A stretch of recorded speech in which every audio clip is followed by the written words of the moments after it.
Fox News alert, a deadly shooting at an ICE facility in Dallas this morning.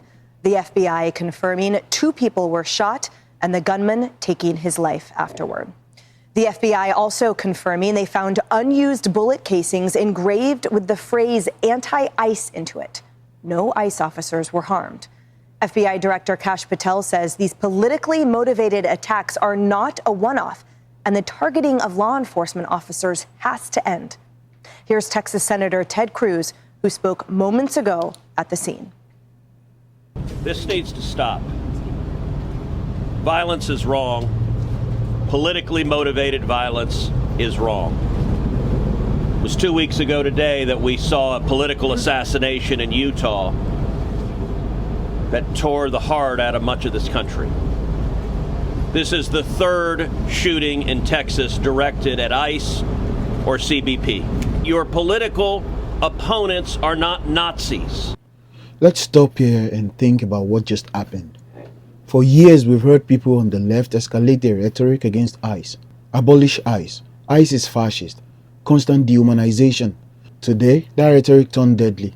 Someone actually believed it was righteous to murder because of politics. And the result? A detainee, someone already in custody, someone powerless is now dead. This is what happens when ideology consumes a person's soul. You stop seeing human beings. You stop seeing nuance. It's just good guys versus bad guys in your head. And anyone who works at ICE or connected to them becomes an enemy. That's not justice, that's terrorism.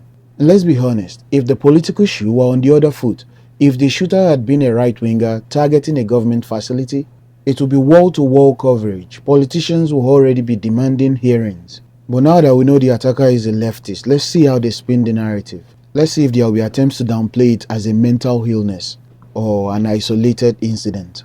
We can't let that slide. Violence is violence. Murder is murder.